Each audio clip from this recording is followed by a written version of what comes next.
Assalamualaikum and welcome back. This is the last part of the chapter 7.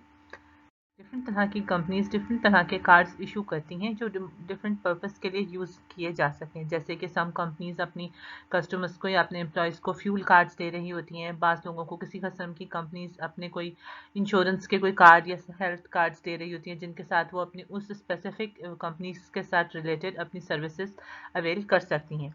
यहाँ पर हमारे पास सबसे पहले आ जाते हैं बैंक कार्ड्स आते हैं। अक्सर बैंक्स अपनी क्रेडिट कार्ड्स या डेबिट कार्ड्स इशू करती हैं अपने कस्टमर्स को, जिससे वो अपनी रिक्वायर्ड सर्विसेज अवेल कर सकते हैं। जिस तरह के अगर हम क्रेडिट कार्ड की एग्जांपल देखें तो क्रेडिट कार्ड बैंक्स इशू करती हैं उन तमाम अपने अकाउंट होल्डर्स को जो उस बैंक में अपने अकाउंट ओपन करवाती हैं। यहाँ क्रेडिट कार्ड के लिए different banks according to terms and conditions annual fees charge करते हैं और उसके एवज या उसके हिसाब में या उसके बदले में आप उनको रिवॉर्ड प्रोग्राम्स के साथ दे रही होती हैं। उससे एसोसिएटेड या उससे लिंक्ड होते हैं वो रिवॉर्ड प्रोग्राम्स जो क्रेडिट कार्ड पर शॉपिंग करने के बाद बैंक आपको दे रहे होते हैं या रिबेट प्रोग्राम्स दे रहे होते हैं जिसमें एक्स्ट्रा बेनिफिट्स होते हैं, सच एज वो आपको ट्रैवलिंग के इंश्योरेंस दे रहे होते हैं या आपको आउटस्टैंडिंग बैलेंस पे कुछ पॉइंट्स दे सकते हैं जिससे आप किसी न किसी तरह की और रीपेमेंट्स या आप कुछ चीज़ें अवेल कर सकते हैं। For example visa and master cards मौजूद हैं। स्टोर कार्ड डिफरेंट तरह के स्टोर्स जो ह्यूज अपनी बहुत ज़्यादा आउटलेट्स रखते हैं या बहुत डिफरेंट अपना सर्विसेज रख रहे हैं डिफरेंट टाइप्स की, वो अपने कस्टमर्स को अट्रैक्ट करने के लिए अपने कार्ड्स बनवा लेते हैं जिसपे जो कार्ड होल्डर्स होते हैं फिर उनको डिफरेंट तरह का डिस्काउंट दिया जा रहा होता है जो कि 25 to 30% तक का डिस्काउंट मिल रहा होता है। इन कार्ड्स की यूजुअली कोई एनुअल फीस नहीं होती। ये बेनिफिट्स के तौर पे इनका बेनिफिट्स यही रहता है कार्ड होल्डर्स को कि आइदर वो किसी न किसी डिस्काउंट प्रोग्राम्स अवेल कर सकते हैं, कोई रिवॉर्ड पॉइंट्स अवेल कर सकते हैं जिन पे आइदर वो फ्री शॉपिंग कर सकते हैं या उन्हें किसी न किसी फॉर्मेट में डिस्काउंट मिल जाता है।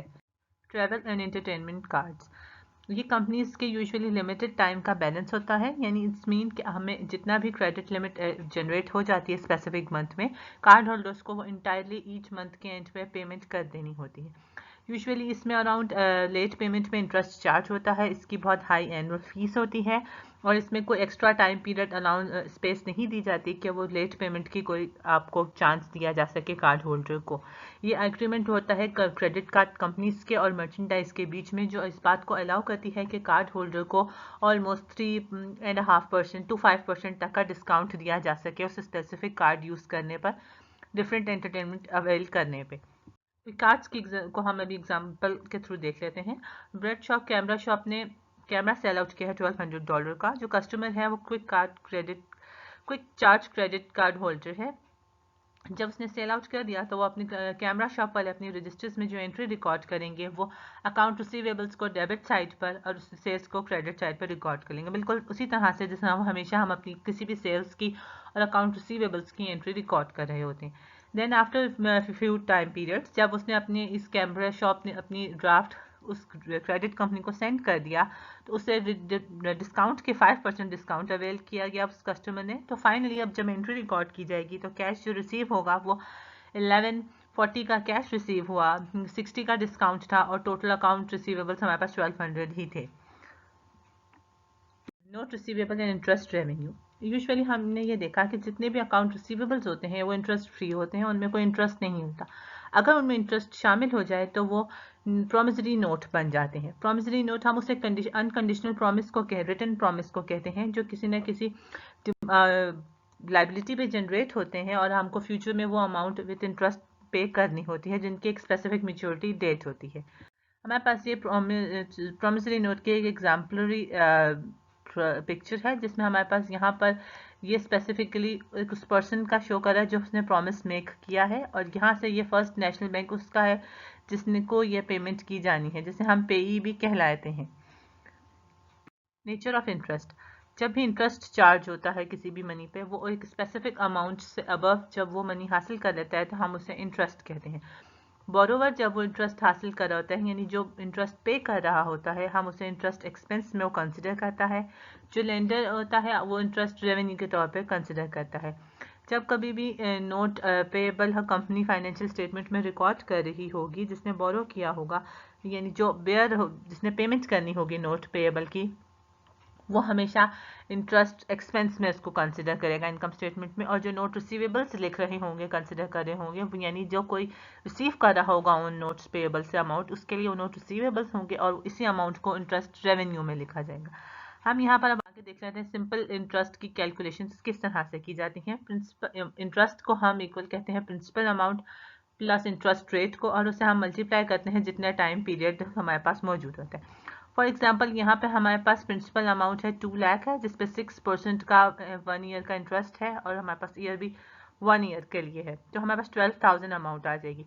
हमारे पास यहाँ पर ये पोर्शन हमारे पास प्रिंसिपल अमाउंट होती है ये, जिसे हमने लिखा है, इसे हम मल्टीप्लाई करते हैं अपने परसेंटेज के साथ, और हमारे पास नए टाइम पीरियड होता है। यहाँ पर जो 12 डिवाइडेड बाय 12 है वो 1 ईयर को शो करता है। अगर ये क्वार्टरली होगा या फॉर 4 मंथ्स के लिए होगा तो हम इस तरह से इसको 4 डिवाइडेड बाय 12 करेंगे, यानी जितने भी मंथ्स के लिए होगा उतने मंथ्स डिवाइडेड बाय 12 हम कर लेंगे। तो ये हमारे पास सिंपल इंटरेस्ट की अमाउंट आ जाती है, यानी प्रिंसिपल अमाउंट को हम मल्टीप्लाई करते हैं रेट ऑफ इंटरेस्ट से, और जिस टाइम पीरियड के लिए वो होता है हम उसको उस टाइम पीरियड से के साथ मल्टीप्लाई कर दें। अकाउंटिंग फॉर नोट रिसीवेबल्स, जब कभी नोट रिसीवेबल्स के हम नोट डाउन अपने रिकॉर्ड्स में मेंटेन कर रहे होते हैं तो हम उसकी सिंगल अकाउंट लेजर्स में बनाकर रिकॉर्ड कर रहे होते हैं। हम उनको जब भी उनके हमेशा फेस वैल्यू पे रिकॉर्ड किया जाते हैं, रिगार्डलेस के वो इंटरेस्ट बेरिंग है या नॉन इंटरेस्ट बेरिंग है।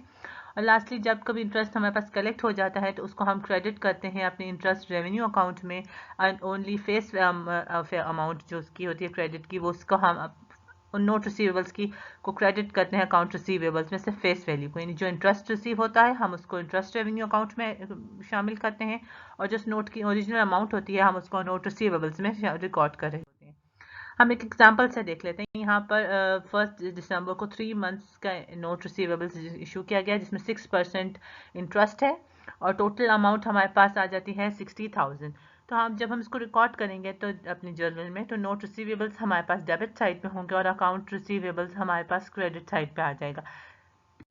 नेक्स्ट, अब दिसंबर 31 को कंपनी ने फिजिकल ईयर में एंड हुआ है, जब फाइनल एडजस्टमेंट एंट्री को रिकॉर्ड करेंगे तो इंटरेस्ट रिसीवेबल्स में 300 होगा और इंटरेस्ट रेवेन्यू में हमारे पास 300 आ जाएगा। अब ये किस तरह से कैलकुलेट किया, हमने इसको 60,000 पे अपना इंटरेस्ट कैलकुलेट किया है 1 मंथ के अकॉर्डिंगली, तो उसमें हमारे पास 300 आए, यानी 60,000 मल्टीप्लाई बाय 6% और मल्टीप्लाई बाय 1/12, यानी जितना हमने टाइम पीरियड का कहा था कि वो 1 मंथ के लिए एडजस्टमेंट करना है तो उसे उसने 1 डिवाइडेड बाय 12 किया है। On March 1st, 3 months after the note date, the maturity ends हमारे पास maturity end हो रही है। अब उस maturity के end पे collectation के टाइम पे जब वो रिकॉर्ड करेगा तो हमारे पास 3 मंथ्स के हिसाब से ईच 300 से हमें 900 इंटरेस्ट रिसीव होना है। अब उसके हम कैलकुलेशंस देख लेंगे। तो हमने यहाँ पर कैश हमें 6900 हमें कैश रिसीव हुआ है, जिसमें नोट रिसीवेबल्स हमारे पास थे वो 60 के थे जो हमने प्रीवियसली देखा था। इंटरेस्ट रिसीवेबल्स हमें 300 का है और इंटरेस्ट रेवेन्यू हमें 600 का डेबिट साइड पे किया। जैसे अब हम इसकी कैलकुलेशंस किस तरह से की है, तो इसकी कैलकुलेशंस हमने 60,000 को मल्टीप्लाई बाय 6% किया है और हमें 3 मंथ्स के हिसाब से किया, तो ये 900 इंटरेस्ट हमें रिसीव किया गया है।